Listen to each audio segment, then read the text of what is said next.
what I've been saying. We see that in 97, 4,200 tons of demand were there at a price of $400. Fast forward to 2008, we got total demand of 3,800 tons at a price of $980. That's not really reflective of what should have been happening, and I think that that's really going to be changing here. So what does this mean for the price of gold? And that's, the key question. Well, currently we're looking at a price of $1,200, and every time I've done this presentation, it's been like last time I did it was $1,150, and that was a couple of weeks ago. The price of gold is ticking up quite forcibly, and without much of a break. That's the part that concerns me. Nonetheless, we'll see a price of gold by the end of the year. Officially, my price target is $1,273, and we are right on track for making this. And this is something I published numerous times, originally in January and again in September. We are due and ripe for a pullback. I'm just not convinced we'll see it in December. The way things are going, it's incredibly frothy in terms of the gold market. It's constantly moving up $10, $20, $30 a day. We'll see the odd pullback here, but not significant. I do suspect we'll see one. Will it injure the gold market as a whole? Not at all. It's a healthy move, and we'll need that correction at some point. So where do you go? What do you invest in? What becomes attractive at these gold prices? And we're going to talk about gold juniors. Gold juniors do discovery, acquisition. Some acquisitions they do delineation drilling. All these kind of things are what the market is looking for. So, as I mentioned, on January 5th, I published in a few places that the market would rebound 100%, and that the gold market would go from the $800 it was to $1,200. Actually, I did write $1,273, but and that's something that's on the record there, and I want people to realize that. September 8th was when I called for gold juniors to start rallying. And that's really in September, late August is when gold juniors really started to take off. It wasn't much before then because the physical demand for gold, that demand and the knowledge of that demand hadn't really filtered into the market yet.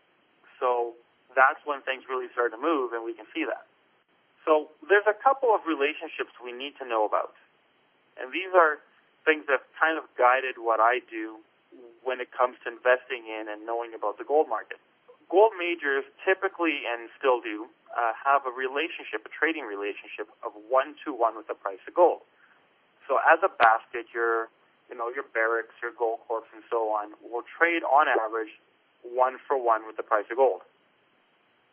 Your intermediate companies, your companies that have a large discovery, like an Ono Cisco or a mid-tier producer, they typically have had a 0.7-to-1 relationship with gold because, they've got a delineated resource. It's, early stage production. So it's not as if you're buying an ounce of gold as if you have a major. Because majors produce gold, you are buying them for their production. They're today's production. Intermediate companies still have to finish proving out a resource or finish proving that they can mine economically.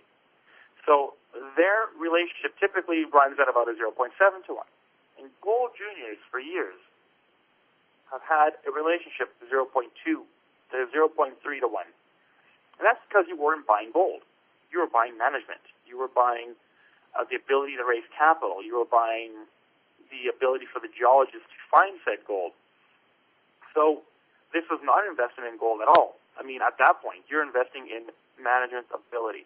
So when the capital markets were not exactly strong, especially during, 07, 08, these years there, gold juniors just didn't perform, especially with the price of gold moving up, because the price of gold moving up was indicative of a poor market.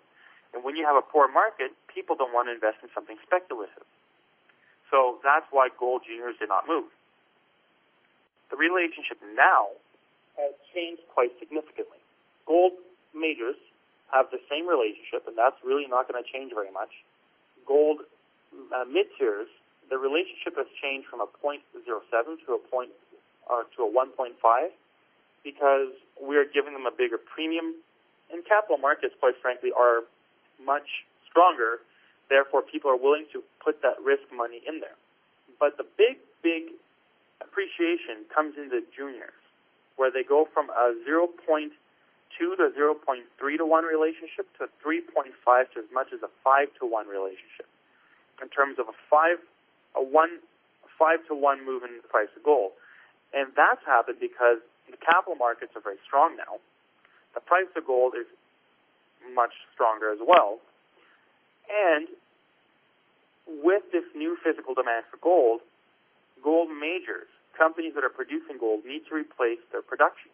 And if they want to up their production, they need to replace it at a higher pace or a faster pace.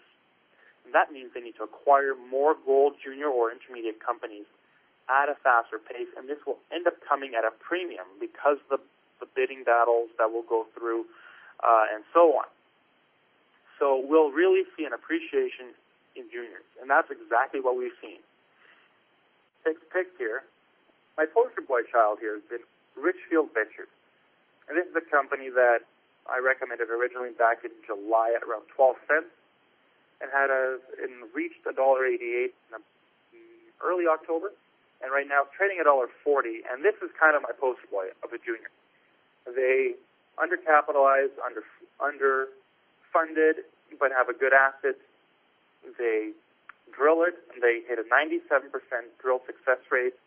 Amazing drill core intersections, as much as 207 meters of a gram point, 1.2 grams, I think it was. Obviously, the market ate that up. They didn't have they don't have very much shares out, or very many shares out, rather. 14 million at the time, actually, was 8 million shares. So with that kind of a float, you can imagine that the stock went up, and that's exactly what happened.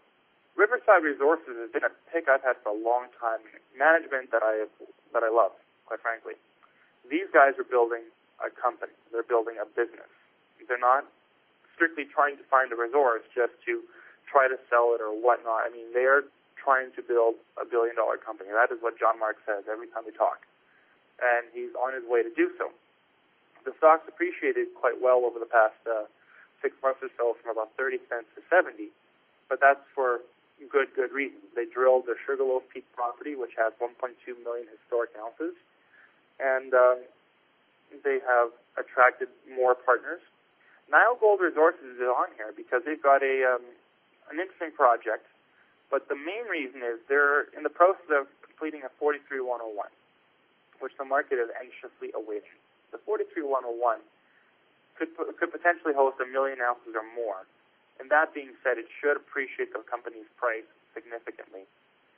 From the current 30 cents of probably 50 or 60 would be what I think. 3 Gold Resources, they're actually attending, or presenting rather, at this conference. And they've got some very interesting projects. The Adenac Gold Project and the Mercier Rare Earth Project are of particular note. And there are drill results pending on some of these things. And I think based on that, there could be a significant appreciation in the price of this one. Alexandria Minerals is another company that is waiting on results and an updated economic assessment. At 10 cents, pretty inexpensive. So this is my presentation for you guys. It is certainly available here for the next couple of days. If you have any questions, feel free to contact me during the question period. Thank you.